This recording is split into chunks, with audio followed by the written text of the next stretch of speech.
Sehlwile Mthwakazi omuhle, siyalamukela njalo kwesinye isiqephu sethu sezindaba kumsakazo we-Citizens Movement Radio. Namhla kungoLwesihlanu zingama-27 kuNhlangula ngomnyaka ka-2025. Indaba lizethulelwa nguKhethiwe Chuma.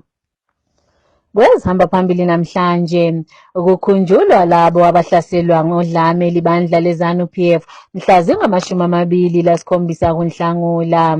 Amabandla aphikisayo kweleZimbabwe sebekhuthazwe ukuba balingise iMalawi ukufuna imithetho etshintshayo kwezokhetho. Ibandla leZANU-PF liyaqhubeka ngokulwa bona bodwa njengoba uChibengwa esethusela labo abathi yizigananda. Nanzi indaba zethu ngokugcweleyo.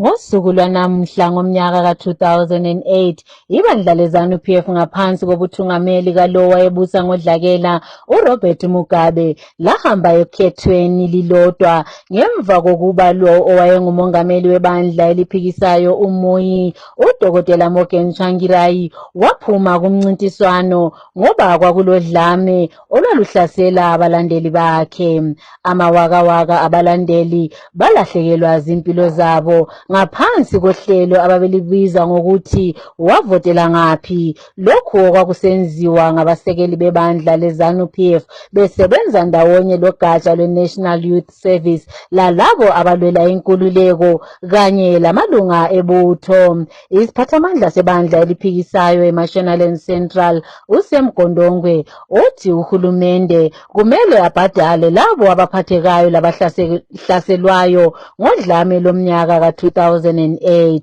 Ake sizweni uGondongwe ekhuluma.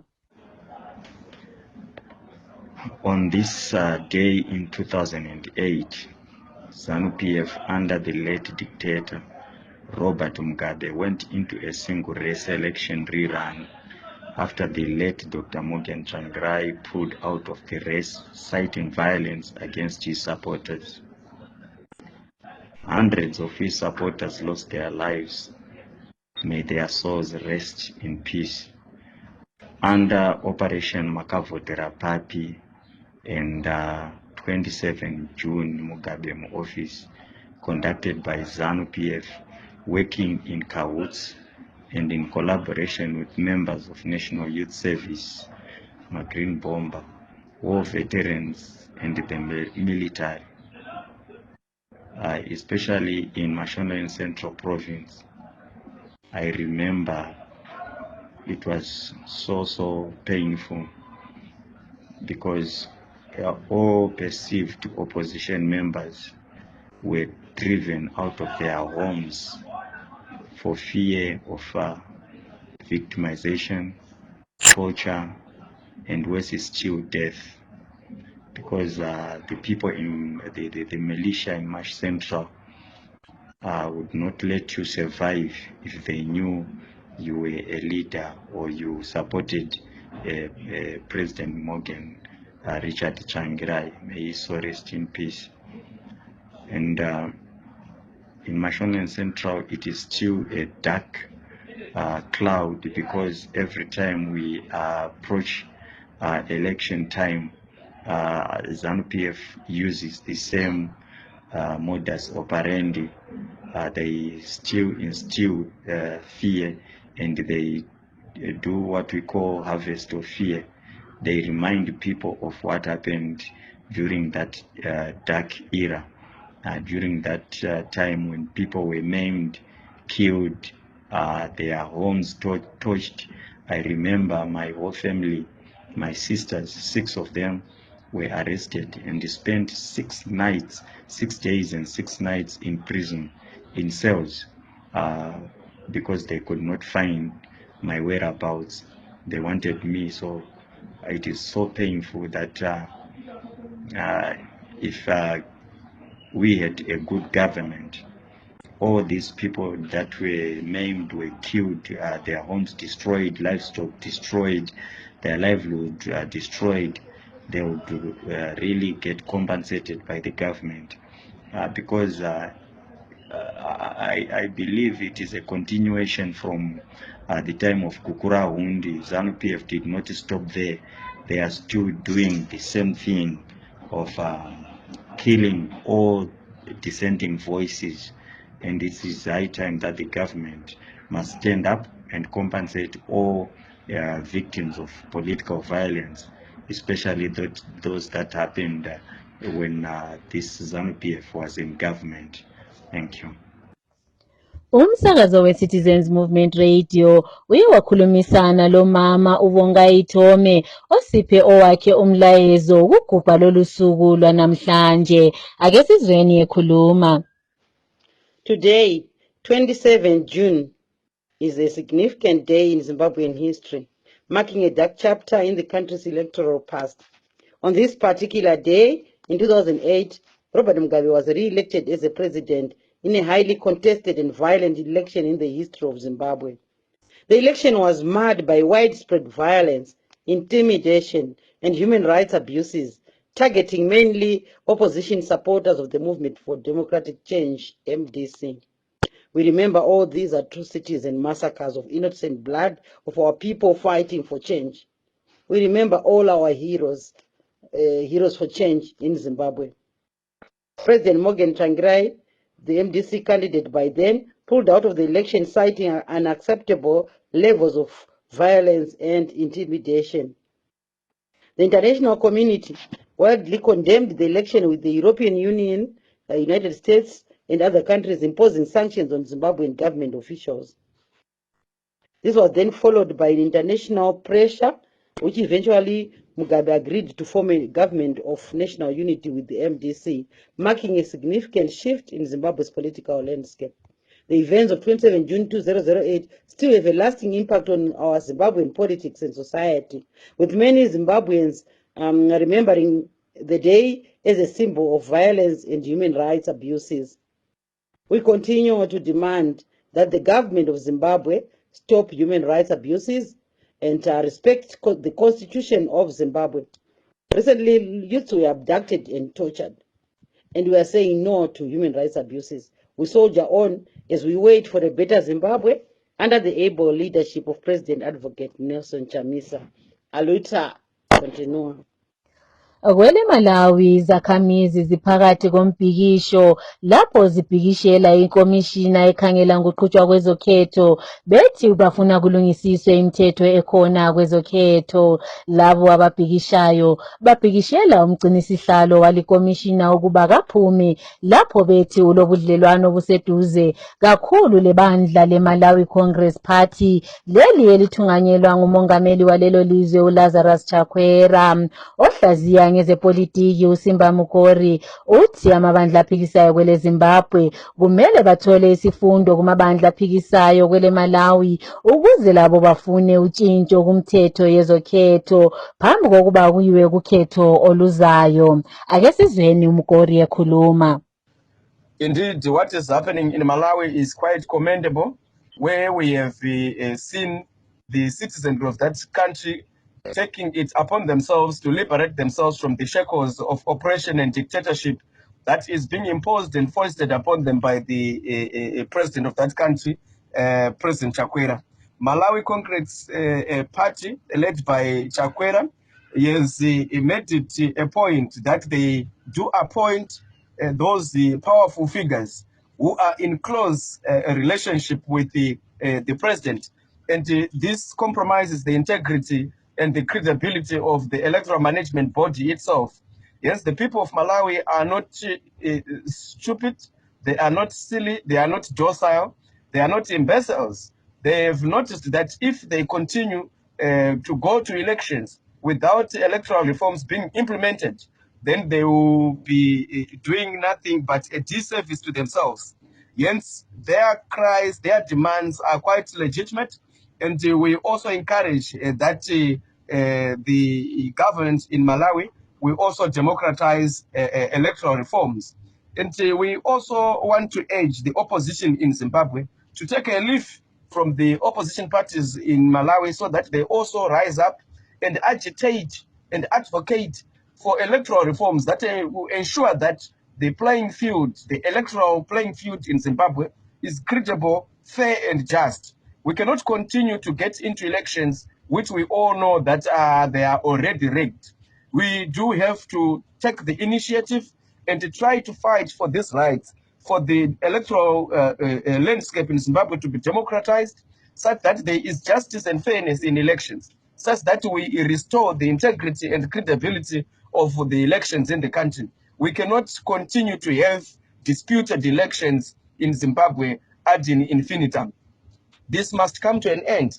And the only way of ensuring that it does come to an end is when we have an opposition that is progressive and united, and that then encourages and energizes the base to fight against any electoral malpractices, to fight for the implementation of electoral reforms that will ensure fair practices when we go to the polls. And I do hope that the opposition parties in Zimbabwe are also taking a leaf from what is happening in Malawi.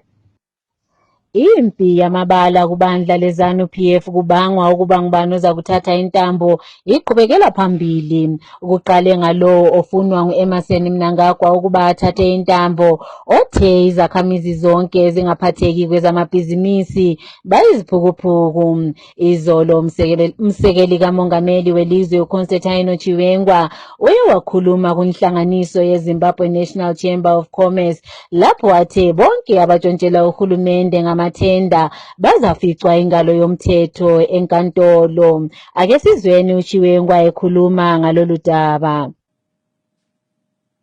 We must shun unscrupulous so-called business people operating from briefcases with no traceable capital or legitimate enterprise.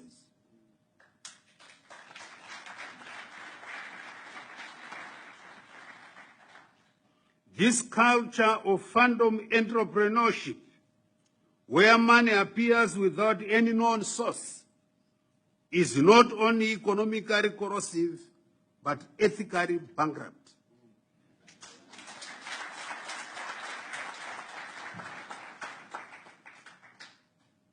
We all know that man does not fall from the heavens like manna. The time of Moses are no longer here. Real business are built through hard work, discipline, sacrifice, and value creation.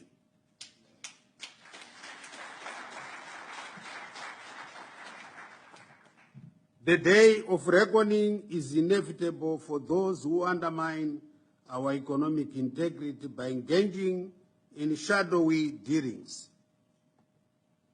It's coming.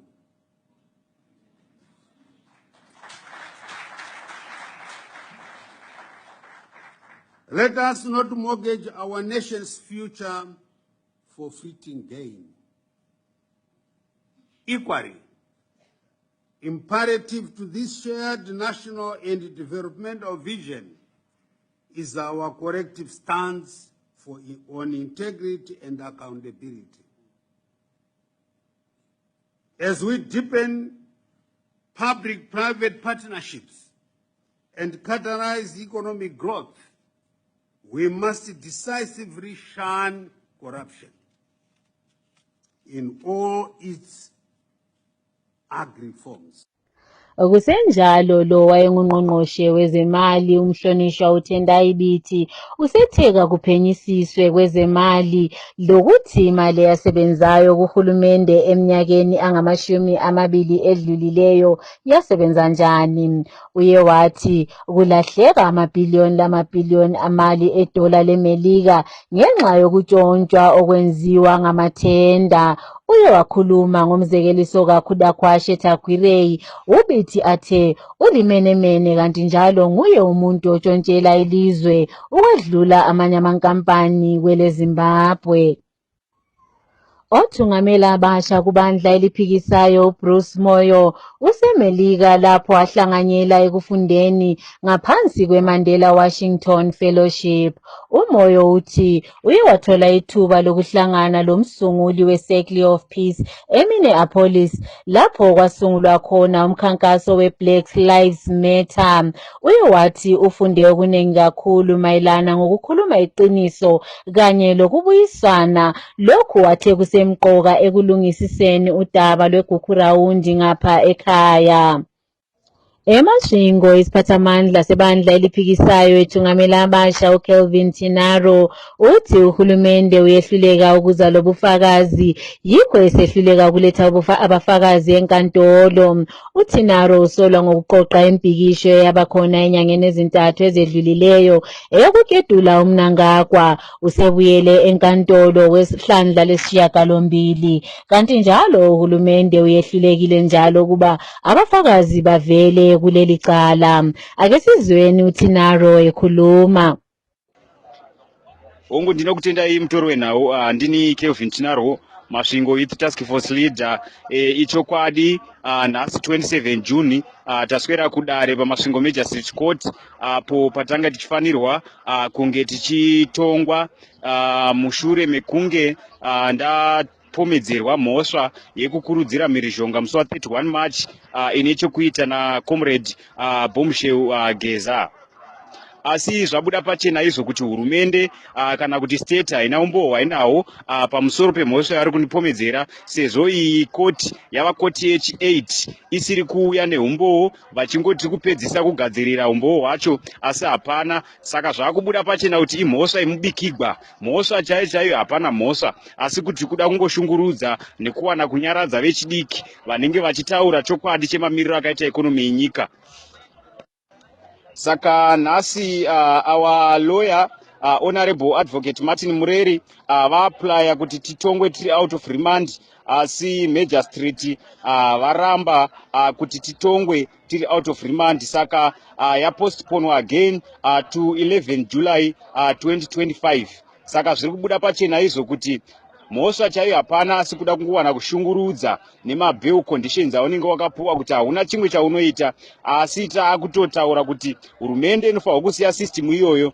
Hatisi kuzodzoka kumashure kana kuti tifunga tichadzoka kumashure panhau yekuti Zimbabwe inake. Tiri kuda a new great Zimbabwe. Tiri kuda kuti nyika inake. Tiri kuda kuti President Advocate Nelson Chamisa vatonge nyika zvinofadza ruzhinji, vatonge nyika zvinogutsa ruzhinji. Saka ZANU-PF ngaisafunga kuti kutisunga, kuti tichidzira kuramba vachiti koti tinodzoka kumashure. Haiwa, vari kutambisa nguva. Kutambisa nguva kwavari kuita. Hatizofa takadzoka kumashure, hatizofa takadududza, hatizofa takavhundutsirika. I thank you. Ndinokutendai mhuri yeZimbabwe. Izakhamizi zasemudzi esabelweni seMashonaland East ziyakhala kakhulu ngokulahlekelwa imvelo yabo okwenziwa izizalwane zaseChina lezi ezifika zisemba kule indawo. Omunye wezakhamizi uThisha Fanyambo uthi izifuyo zabo ziyafa ngenxa yokunatha amanzi asengcoliswe imithi ephoselwa yilaba bantu emfuleni. Ake sizweni uNyambo ekhuluma. Mufaro wangu kuwana mukana uno wekutaura nemi we-Citizen Movement Radio. Ndinonzi Tisha Fanyambo kumudzi.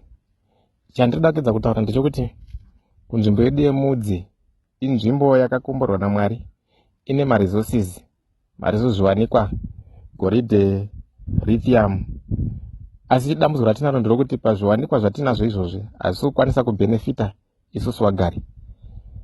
Izvi zvichibudikidza nenyaya yekuti hatisi kuonekwa sevanhu mukurarama kwedu, kuti tiri vanhu vane kodzero dzavo tinofanira kunge tichibhenefita pazviwanikwa zvatinazvo. Iye zvino nzvimbo yedu yese yazara nemaChina. maChina ari kuuya achititorera munzvimbo dzatakagara, munzvimbo dzataisishanda. Isusu vagari vemo tisina kana chimwe chete chatinokwanisa kubhenefita pachiri. Izvo vazhinji vari kutamiswa mumisha mavo mavakagara, nzvimbo dzavakazvarirwa, nzvimbo dzemadziteteguru avo, asi hapana chavari kuwana kubva mukudzingwa kwavari kuita munzvimbo idzodzo. Rava tova dambudziko rokuti taane machallenges yokuti mukushandwa kuri kuitwa nemaChina, mombe dzedu dziri kufa nemishonga iri iswa munzizi mumvura dziri kunwa.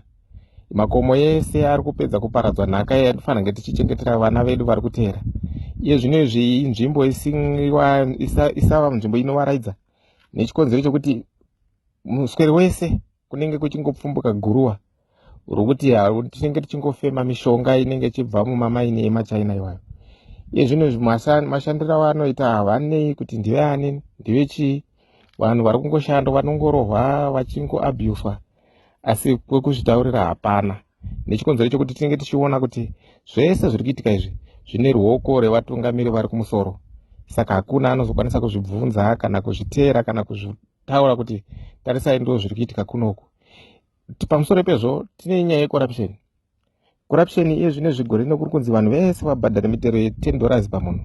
Inova mari yakawanda kuvabereki. Vabereki havasi kuzvigona kuti hapana kwavari kutora mari dzacho, hakuna kwavari kushanda igore renzara, mvura haina kunaya zvakanaka. Saka itongori challenge iyoyo. Saka nenyaya iyoyo yekuti hatina kwatiri kushanda, vabereki havana chunhu, mari yekuti tibhadhare mitero hapana. Tochitarisa kuti iyo kanzuro iri kubhadharisa vanhu mitero saizvozvo ine chairi kuita here muugaro hwevanhu? Toona kuti hapana. Tine nhoroondo yekuti iyo kanzuro yedu yemudzi ine mitero yaitora kubva mumigodhi nzvimbo dzakaita semakaha. Mari idzodzo dzaitorwa dzemitero idzodzo hadzina kufamba zvakanaka. Kune unyere kupe hwokuti mari idzodzo dzakabiwa nevashandi vekanzuro. Kanzuro ikabuda pachena ikabudisa mazita evashandi vacho kuti kune vanhu vakatora mari inokwana kuita 1.7 miriyoni yes, asi mari iyo haina kudzoswa kukanzuro. Nazvino hatisati taziva kuti mari iyo yakazodzoswa kana kuti haina.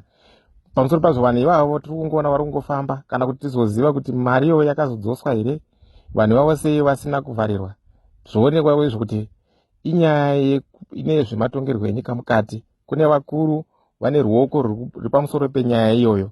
Kanzuro yakabuda pachena kuti kune vashandi vakaita Musandirere uye Royal Round. Vanhu ivavo ndo vakabuda mazita avo pachena kuti ndo vakakwanisa kunge vachifamba vachitora mari dzemigodhi iri mumakaha, uye zvichienderana zvichibatsiranwa nakanzera wemunzvimbo iyoyo anonzi Manyonga. Saka ndo imwe nyaya yatinayo yatine dambudziko nayo, kuti mitero iyoyo dai yainzi mari yaidzoka kuvanhu ichishandira vanhu, tinodai kungadai tine migwagwa yakanaka, tine zvikoro zvakanaka, tine mahospitals yakanaka. Saka zvoreva izvo kuti munzvimbo yedu yemudzi, zvichisanganisira sekuchema kuri kungoita Zimbabwe yese, hatina utungamiriri hune chido chevanhu pamwoyo. Utungamiriri huri muno ndihune huori hunosenzesa masimba ezvematongerwo enyika kudzvanyirira vanhu. Iye zvinhu zvari kuda kukama vanhu $10 kuti vabhadhare mitero, asi mari yemitero yacho pasina zvairi kushanda zvinooneka zvinobatika. Saka toshayiwa kuti mari iyi inotoiwana kupi, vanhu vanovhwana sei. Apa mukaona nzizi dzedu dziri kufusirwa, makomo ari kuparadzwa, toshayiwa kuti vezaki veEMA neiyo kanzuro negovernment vari kuona zvichiparadzwa, vari kuti chii, vari kumbozvifunga sei pamusoro pazvo. Saka inyaya yekuti ratova dambudziko munzvimbo yedu. Dai tanga tine utungamiriri hune hanya, tinofunga kuti dai mudzi iri nzvimbo yakabudirira, iri nzvimbo ine zvinhu zvayo, ine migwagwa yakanaka, ine zvikoro zvakanaka, ine zvipatara zvakanaka, zvine mishonga, vamwe vachitobva dzimwe nzvimbo vachitouya kunorapa kuzvipatara zvedu nokuti nzvimbo ine maresources. Saka iye zvine vanhu tiri kungochema, dai Mwari vatikomborera takwanisa kuona mutungamiriri ane zvinhu zvavanhu pamwoyo. Iyo takatarisa kuti dai Mwari waita kuda zvemuhana dzevanhu, kuti dai watiunzira advocate Nelson Chamisa, kuti dai ndiwo Mwari avaita kuti vapinde pachigaro, tinofunga upenyu hwedu hunobuda zvakanaka, maita zvakanaka ndokutipawo mukana wokutaura maita hei. Inhlanganiso ye-Women's Coalition of Zimbabwe ibe lo mhlangano namhlanje obuhlanganisela abantu beminyaka yonke obekungomama abavela ezindaweni ezithi koBulawayo, eLupane, eGwanda kanye laseMzingwane, lapho bekhulume khona ngehambo zabo ekuthungameleni lalokhu abakufisayo. Labo kade besemhlanganweni baye bakhuluma langenkinga abahlangana lazo ezifana lokuswelakala kwezimali, ukungazethembi kanye lokuswela ukuhlonyiswa. Kusenjalo, omama bakoBulawayo bathakazelele impumelelo yabo ngemva kokubhalela uMansipala ukuba bamiswe ukuthi amanzi aye kunkampani ezimele yodwa. Baveze ukukhathazeka ukuba amanzi angathathwa inkampani ezimele yodwa kuza kungezelela inkinga abalazo ezifana lemisebenzi yasendlini engabhadalelwayo kanye lokuswelakala kwamanzi. Umhlangano lo buhlanganyelwe langabomama abakhubazekileyo lapho abathe kumele kube labomama abasakhulayo abakhubazekileyo abahlanganyelayo ikakhulu kwezepolitiki. Hi everyone, my name is Wolhle Mhlanga. I'm a WICOS member based in Bulawayo. So today we're having a meeting around women's participation in leadership. We had an linking program where we had women from Lupane, Mzingwane and Kwanda to share experiences around advocacy issues that we have been pushing as women. And part of the agenda of this meeting was to capacitate women, encourage women to participate in these key decision-making processes, taking into consideration that as women are the most affected. We are a large number according to our population. So yes, it's important for us to participate, run elections, be it ward-based committees, we need to be represented. So yeah, my take home was that women have power, especially in pushing issues that affect them in decision-making processes. So hopefully, as women, we are going to participate during elections, upcoming elections, so that we increase the number of women in leadership. Thank you very much. Isiphathamandla sebandla eliphikisayo uJob Sikhala uye wasungula ngokusemthethweni incwadi yakhe abeyibhala namhlanje ekhuluma ngohambo lwakhe phakathi komzabalazo. Ibhuku lakhe alibize ngokuthi Footprints in the Chains liye lavezwa ngokusemthethweni eSapes Trust kwele Harare namhlanje. Kulabo kade bekhona bekungulo wayengumongameli waseBotswana u-Ian Khama onguye obeyisivakashi esiqhakathekileyo. Ngesibuyele kudaba lwethu oluhamba phambili, siye sakhulumisana lezakhamizi ukuba sizwe imkhumbulo yabo kanye lemlayezelo yabo mayelana ngokugubha usuku lwanamhlanje olwamhla zingama-27 ngomnyaka ka-2008 kuNhlangula. I am Langton Mwanaka, an ex-political prisoner. In 2008, Movement Democratic Change MDC supporters experienced horror, brutal campaign orchestrated by the bloodthirsty ZANU-PF. Physical attacks were carried out by barbaric ZANU-PF thugs. Victims were subjected to beatings, torture, and mutilation, often at the hands of ZANU-PF supporters, war veterans, and security forces, to please their late dictator Robert Mugabe. Many MDC activists and supporters were abducted and killed or forced to flee their homes to escape persecution. Homes, food reserves, and livestock were destroyed, leading to displacement and humanitarian crisis. Victims faced death threats, intimidation, and harassment, forcing many to live in constant fear, resulting in psychological trauma. The ZANU-PF brutal campaign had a devastating impact on the country's economy, infrastructure, and people's lives. The only person who can erase these horror memories is our President, Advocate Nelson Chamisa, when he takes us to new great Zimbabwe. Thank you. Maswera sei vana veZimbabwe patiri kudai kusangana pa Citizens Movement Radio tichikurukura kana kuti tichirangarira zuva ra 27 2008 apo pakaitwa sarudzo dzemutungamiri wenyika dzakazo waMugabe pavakakwikwidzana nawaMorgan Tsvangirai, apo panova ndipo pakakundwa waMugabe navatsvangirai. VaMugabe vakaramba kutambira zvaiva zvabuda musarudzo. Pakazosvedzwa ratinoti isusu run off nekuda kwemhirizhonga yanga yakasimuka mu2008 vaMorgan Tsvangirai vakazobuda musarudzo idzi maringe vaona kuti vatsigiri vavo vainge vachirwiswa kumativi mana ese enyika, tingangoti maprovinsi akasiyana siyana. Mhirizhonga yakaenda pane yakaikwira zvikuru, vanhu vachirwiswa nevatsigiri veZANU-PF kusanganisa nemaovheti, kusanganisa neZANU-PF Military, kusanganisa nemasoja vachirova vanhu maringe vanhu vanga varamba kuvhotera vaMugabe. Izvi zvinotifungisa zvakawanda zvaiitika kuvana veZimbabwe. Inini ndakatombosvikawo panguva yekubhanwa chaiko kumusha kwedu, tichinzi handichakwadzire kuti ndisvike kumusha ukoko nekuda kwemhirizhonga idzodzo kana nekutsigira musangano weMDC. Saka tingangoti patasvika iko zvinezvi nebato reZANU-PF maringe nokurwiswa especially panguva dzemaelection, vana veZimbabwe asati tasununguka, hatisati taakugona kuita sarudzo dzine dzatingati isisi dzojekerere dzingatambirwe neinternational community kanawo nemamwe maobservers ari kunze kweSADC. Saka tinongoramba kuti vana veZimbabwe kana takuenda kusarudzo tinenge tabata murefu bata mupfupi.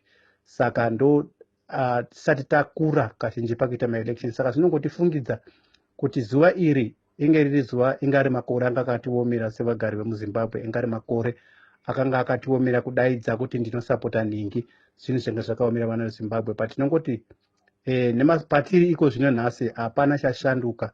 Vana vanotsigira musangano kana kuti vanotsigira maopposition vanhu vanogara vachimbunyikidzwa nehurumende, vanhu vanogara vachimbunyikidzwa nemaCIO, vanhu vanogara vachimbunyikidzwa nevanhu veZANU-PF. Tingangoti bato reZANU-PF ndio chete rinokwanisa kuwana media access especially ZBC ndio rinopuwa mukana, mamwe mapato ese hapuwe mukana. Saka tinoti hapana chatingati isisu Zimbabwe yachinja kubva muna 2008 kusvika pari nhasi. Sarudzo chiri kungobiridzirwa kusapota musangano, tinongombunyikidzwa, kodzero dzevanhu dzinongombunyikidzwa. Saka Zimbabwe hazisati tasvika chaipo patingati seZimbabwe taakuona kuzvitonga kuzere. Tingori vanhu vanorarama tiri munhapwa, vanhu vachibuda munyika vachienda kune dzimwe nyika. Uyezvewo vana veZimbabwe hatina kodzero dzatinowana muZimbabwe kutaura pamutongi weZANU-PF, ingori bata murefu bata mupfupi. Ndatenda hangu Mwari vakuitei zvakanaka. Thank you very much. Masikati akanaka mhuri yeZimbabwe, masikati akanaka. Tine mufaro mukuru zuva ranhasi kusangana neveCitizen Movement vachitirangadzira zuva ranhasi, zuva risingatifadzi, zuva risingafadzi vana veZimbabwe vese vakanga vachirwira rusununguko kana vanorwira rusununguko pazuva ranhasi, nekuti ndo zuva riya rakanzi vaMugabe muofisi vachimhanya vari vega vasina vavakwikwidzana navo. Ndo pazuva riya ratanorangaridzwa mashort sleeves, long sleeves, kupondwa kuurawa kwevana veZimbabwe. Chiitiko chakadaro chinotirangaridza chimiro chisina kumira zvakanaka mukati menyika, nekuti zvakaitwa neZANU-PF naMnangagwa navaMugabe popaya zvinotirwadza chose. Takarasikirwa nemachange champion akawanda, takasarasikirwa nevana veZimbabwe vakawanda nekuda kwechiitiko chakadaro. Saka tiri ipapo vana veZimbabwe tinofanirwa kuramba tichirwira kodzero dzedu, tinofanira kuramba tichirwira nyika yedu, tofanira kuramba tichirwira rusununguko mukati menyika yeZimbabwe, nekuti hapana chakanaka chatingawana kana tikasamira tega pachedu vana veZimbabwe. Utungamiri hweZANU-PF ndo hwatisvitsa patiri nhasi, wokuti tina nhasi tiri kungochema nekuda kwekusamira zvakanaka kwenyika, kusada kusamira kwakanaka kweupfumi hwenyika. Zvese izvozvo zvinotirwadza, zvinotibata. Takasangana nematambudziko akawanda pana Mugabe muofisi 27 June. Matambudziko zvinotirwadza, asi Mwari harisi benzi, tichasvitswa, rwendo rwedu tinosvitswa. Tatenda. Indodana kalowa ngumongameli welizwe uMoyi Robert Mugabe uChatungwa kubikwa wavuka ubhova kwelemazowe wahlasela labo abasebenza emine eseceleni kweplazi labazali bakhe. uChatungwa ubehamba leqembu labantu abahlomileyo laye ethwele umbhobho we-AK-47 kubika wahlasela abasebenzi bemine yase-Ultimate Mine lapho abethusele ngokuba bangena eplazini labazali bakhe ngokungekho emthethweni. Imbiko ithi icala livuliwe emapholiseni kodwa uChatungwa akakabotshwa. Umculi uJapreza usephoqelelwe ukuba amise uhambo lwakhe lokuya enza imidlalo yakhe eMelika ngenxa yokuswela ivisa. Imbiko evelayo ithi ukuswela kwakhe ivisa kwenziwe ukuba izizalwane zaseZimbabwe ezise-United States of America ziye zabhalela iziphathamandla zathi uJapreza ungomunye walabo abatholayo kunkohlakalo ezivela kuWicknell Chivayo. Emavikini amabili adlulileyo u-Auxilium Mnangagwa laye waphoqelelwa ukuba amise uhambo lwakhe lokuya e-United Kingdom emhlanganweni we-Flare Summit ngemva kokuba kube lembhikisho evela kuzizalwane zaseZimbabwe ukuthi angangeni leliya lizwe. Ngesikhangele kwezemidlalo, emidlalweni yeFIFA Club World Cup edlalwe izolo kusihlwa, iReal Madrid iye yanqoba iRB Salzburg 3-0 ukuze badlulele phambili kuround of 16 njengabathungameli behlandla. Kwathi iAl Hilal eSaudi Arabia yona itholelayo ukudlulela phambili ngemva kokuba inqobe iPachuca 2-0. Komunye njalo umdlalo, iManchester City iye yazithathela kuJuventus ngemva kokuba nqoba 5-2 ukuze badlulele phambili womabili amaqembu. iWydad Casablanca yona inqotshwe 2-1 yiAl Ain njengoba amaqembu omabili esephumile emncintiswaneni.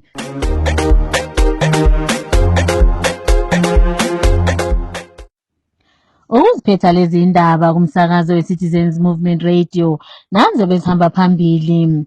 Kukhunjulwa labo abalahlekelwa zimpilo zabo ngodlame lwebandla leZANU-PF lwamhla ka-27 kuNhlangula.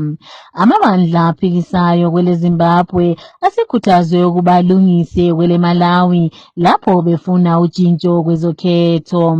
Ukulwa ngamabala kubandla leZANU-PF kuqhubekela phambili njengoba uChiwengwa esithusela labo ababiza ngokuthi izigananda. Siziphetha lapha lezi indaba.